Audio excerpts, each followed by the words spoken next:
This was the photo that figure skater Spencer Lane snapped as he waited to take off from Wichita, Kansas, on American Airlines Flight 5342. Lane posted the photo on Instagram just before takeoff, with a simple caption, ICT to DCA. Spencer Lane was flying with his mother, Christine. They'd just attended the U.S. Figure Skating Championships and National Development Camp in Wichita. The Lanes had reportedly adopted Spencer and his brother from South Korea. Spencer had left high school to pursue a career in figure skating.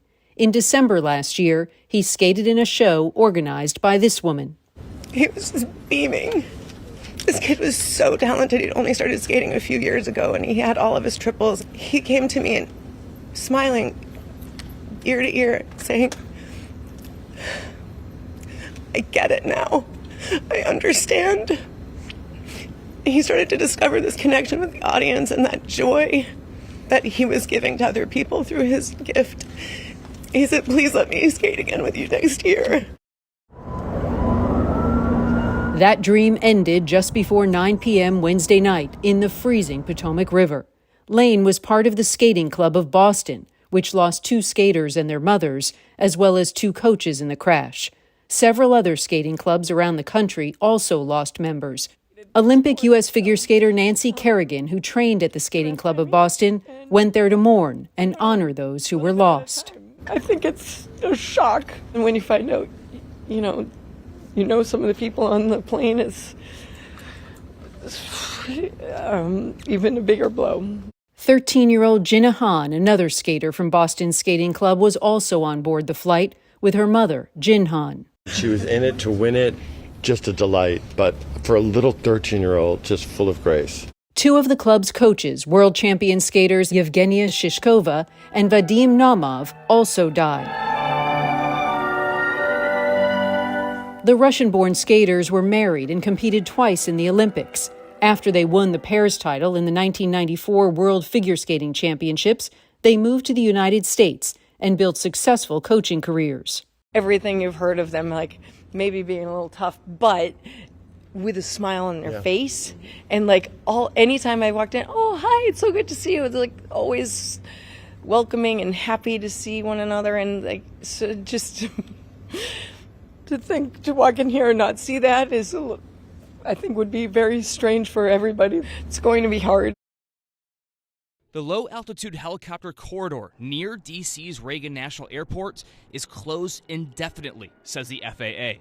The agency shut down what's known as Route 4 this morning as the investigation into Wednesday's deadly collision between an Army Black Hawk helicopter and an American Airlines jet continues. We most likely had a multitude of different issues, whether it be from understanding where a plane is, what our altitude is, what the speed is. Answers that could be in the jet's flight data and voice recorders, known as black boxes, recovered last night. Some aviation industry experts and former pilots are focusing on the Army Black Hawk, which mirrors a report in the New York Times that suggests the helicopter may have been flying higher than it should have been, and possibly outside of its approved path on the Route 4 corridor. That means at or below 200 feet above sea level. I've flown this route too many times to count. You stair step down your altitude and you keep that 200 feet plus or minus, 10, 20 feet. It's possible with all the reflections of the light being over the water that they crept up. The change of runway for the American Airlines jet could also be a factor. It could have drifted them a little bit further into the path of that Black Hawk if there was some altitude discrepancy that the Black Hawk wasn't holding. The preliminary NTSB report could come in 30 days. Final findings may take a year. We're not going to put something out quick just so we can end some speculation. In Washington, Brian Abel reporting. Ian was just a ball of vibrant, colorful energy. Ian definitely was the greatest example, one of the greatest examples of appreciation of loving his job, loving people. Friends and families are remembering those who tragically lost their lives in the mid-air collision over the Potomac River Wednesday night. From those who are insured with transporting others safely, despite the tragedy, that he was doing something he was good at, that he loved, and that's what I'll remember him. To legendary skaters who dedicated their lives to a sport they loved. And one thing that I will always remember is they were both so kind. In total, 67 people were killed when an American Airlines flight from Wichita, Kansas, and an Army helicopter on a training mission collided over Washington, D.C. before crashing into the river below. Officials say there are no survivors. Douglas Lane was watching his son and wife's flight back from a youth figure skating development camp when he saw the news.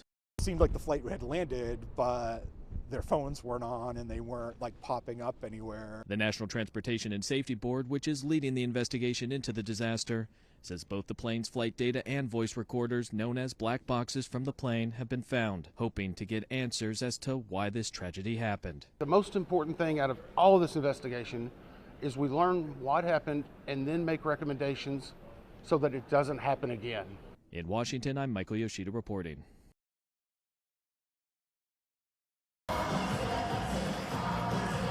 Just 2 days ago on this ice, 160 elite skaters ages 10 through 17 attended a national development camp.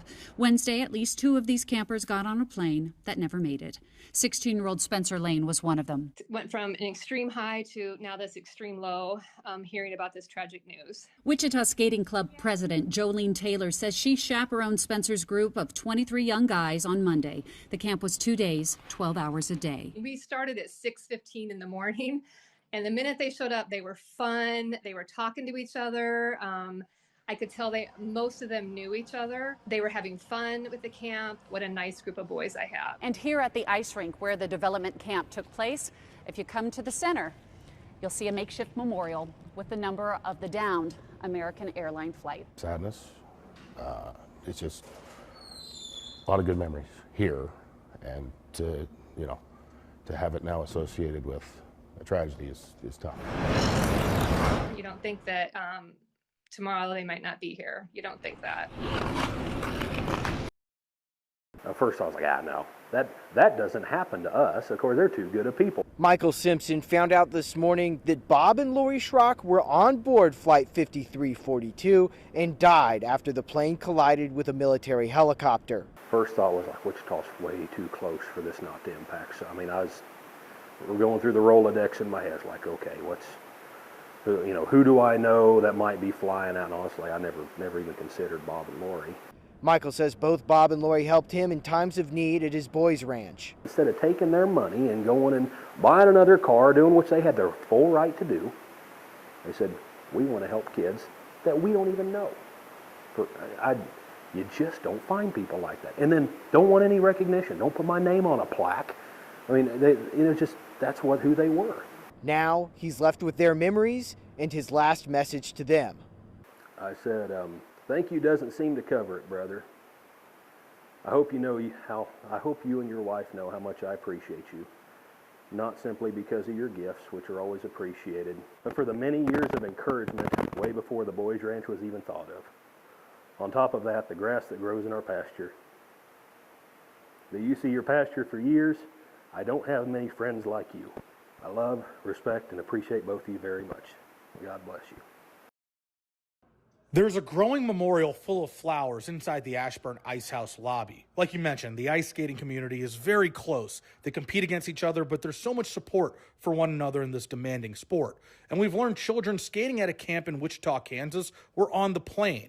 Earlier today, our crews were out here when one 10-year-old girl came here to pay her respects. She said she knew multiple people aboard the plane, including 12-year-old Brielle Byer and her mother, Justina. My favorite memory with Brielle is playing games with her and talking, and I love all these people, and they really support me. She's way off. You can talk about it, you can hear it.